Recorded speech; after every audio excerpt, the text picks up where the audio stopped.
trick knowledge you find out I don't even like. The socialite reformed alone every night. Watching the evolution of Earl Sweatshirt has been quite a journey. I remember listening to his music quite a few years ago, and you know, just getting nothing but like depression and edginess. That music over time evolved into a strong sense of dread and even guilt. It doesn't feel like the same guy I was listening to, you know, half a decade ago. And I like that to a degree. I just hope his music doesn't get more dreadful than it was off of some rap song. I know oftentimes people like to talk about, you know, an artist's mental state and like, oh man, the worse off they are, the better the music will probably get. So for 2022, all the artists that make really introspective and sometimes really dark music, I'm just hoping they have a bit of a breather this year at the very least, and they can express themselves in a bit more of a tranquil way, which is good because that's kind of how some rap songs end. Here's to a hopefully happy and cheerful Earl Sweatshirt. This new album is called Sick. It is only 24 minutes long. Yeah, let's go into Old Friend.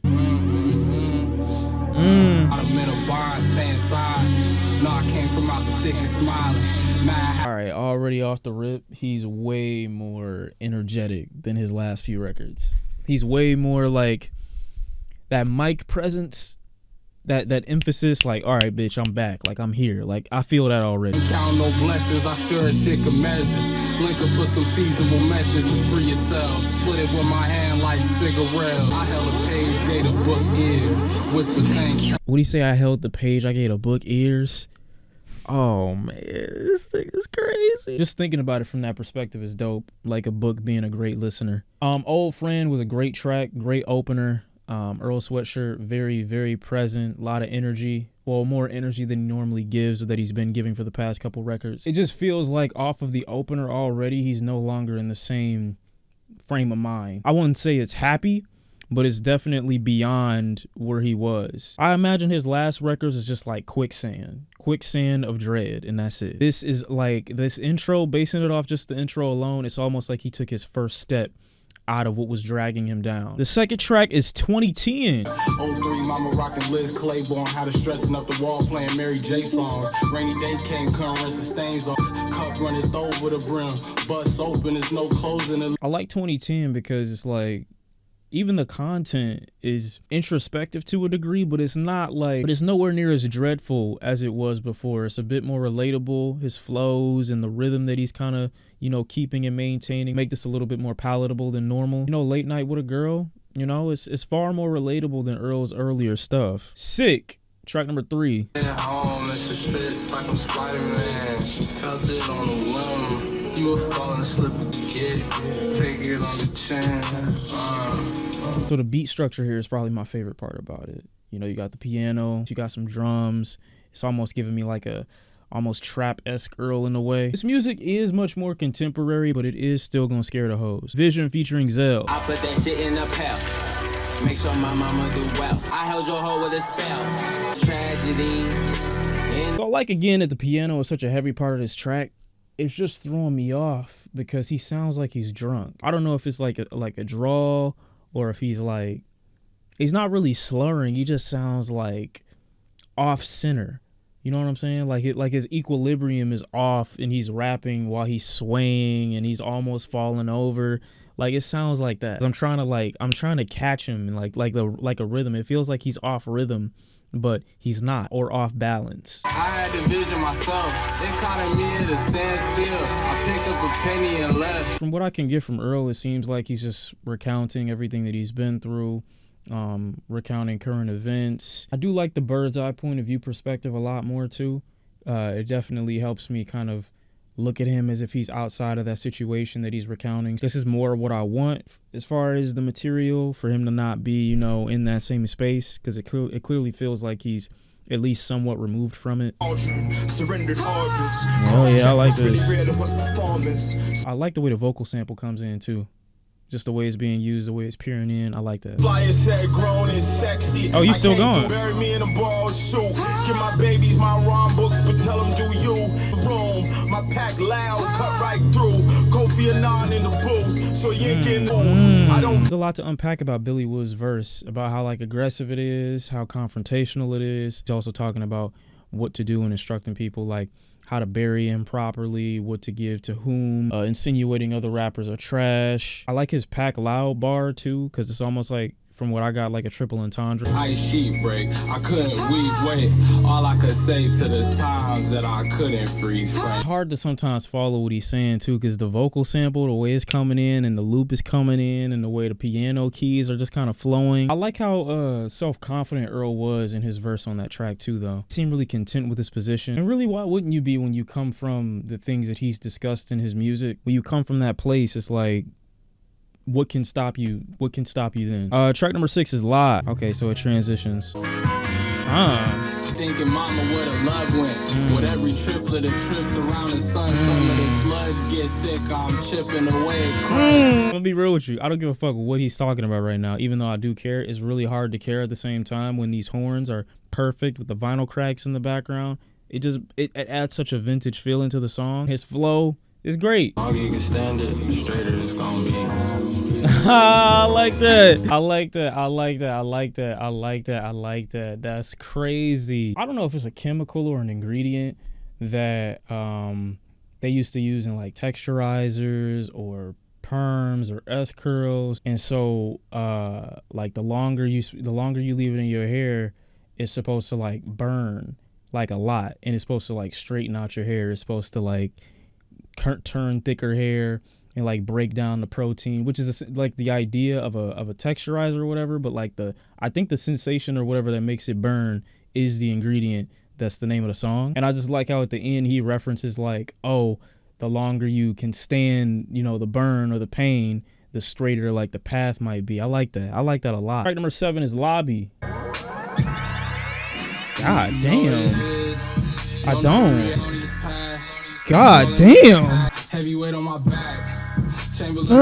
Since I like my partner from 65th. Big love, but I'm where is this coming from? I know why he said not to overreact in the beginning, because he probably like, y'all probably ain't heard this from me in a minute. This would have been a great track for a collab with Vince Staples. They always have these moments with one another, and especially after what Earl Sweatshirt did off FM, I definitely think they need more moments together. Track number 8 is God Last. My bad.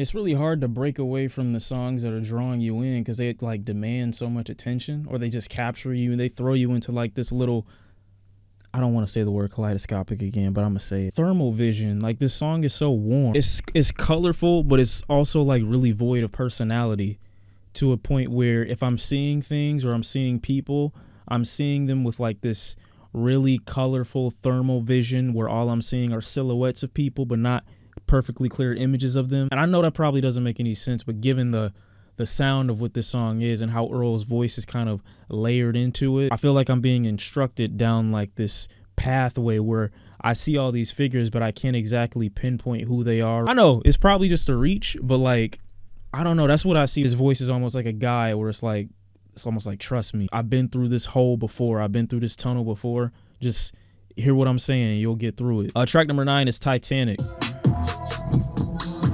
Shit. As a Nina John calling me, really ain't nowhere none of this shit was headed. Cold dogs on the floor now cause I skinned them.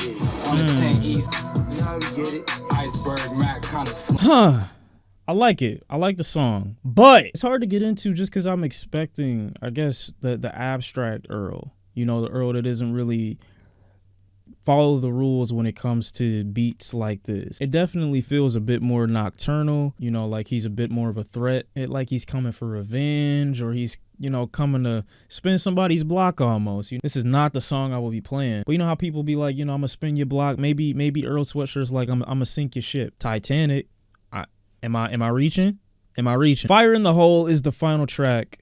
Let's hear it. Don't respond, she see it in song sprinkle. I needed another goal. I'm seeing no one take heed. We took an oath to the sword. If she wants some Boosie, I'd rather be with you when I'm high. I heard a little change for Boosie. I like how the piano plays such a heavy part instrumentally on this album. Even though some of the tracks have like a brighter feel to them, I don't know why it adds such like a melancholic experience to it. If I have to look at this album you know, and judge it in Earl's discography right now, even though I'm not, you know, saying like how great it is or how bad it is, because, you know, I need more listens. A lot of it feels like a bird's eye point of view, you know, where he's looking back on his past experiences and, you know, moving forward accordingly. But at the same time, it's almost like there are moments where he's checking in on his past self, even though that time has already passed. I don't know if some of the lyrics here, you know, seem kind of regretful or sympathetic to his past situation. We can see him here in this song kind of paying homage to the artists who are still around while doing it over what I feel to be like an MF Doom-esque beat, or something that I think he would sound really good over. While this album isn't like happy, you know, or super bright or anything like that, coming from the end of some rap songs and breaking into this record is almost like, yeah, I finally got my first footing out of my mental state back then, and now I'm about to start moving forward. Now I'm about to start walking. And it's good to kind of see the frame of mind change, because oftentimes people artistically stay in this place because they think it's lucrative or they think it's profitable. One of the huge issues that I've had with Juice WRLD's label, for instance, is constantly profiting off of the issues that he had while he was alive without necessarily giving people anything to look forward to. And I know that's not all the time how life ends up going, but it's just good to see an example of an artist, especially one who's smaller, not having to remain in that space because he thinks it'll, you know, keep his fan base or keep people feeling like sympathetic for him. Like, he's actively been trying to become stronger, move forward, get out of that space. And I think it's good for people to see that you can still, you know, keep that passion in your music while becoming better, you know, mentally, while becoming stronger, and while not falling to the same things that made you make that music back then in the first. So for right now, I really enjoy this record. I do think it's a bit brighter. We still have very deep Earl Sweatshirt type music here, but at the same time, you can tell that he's better than before anyway.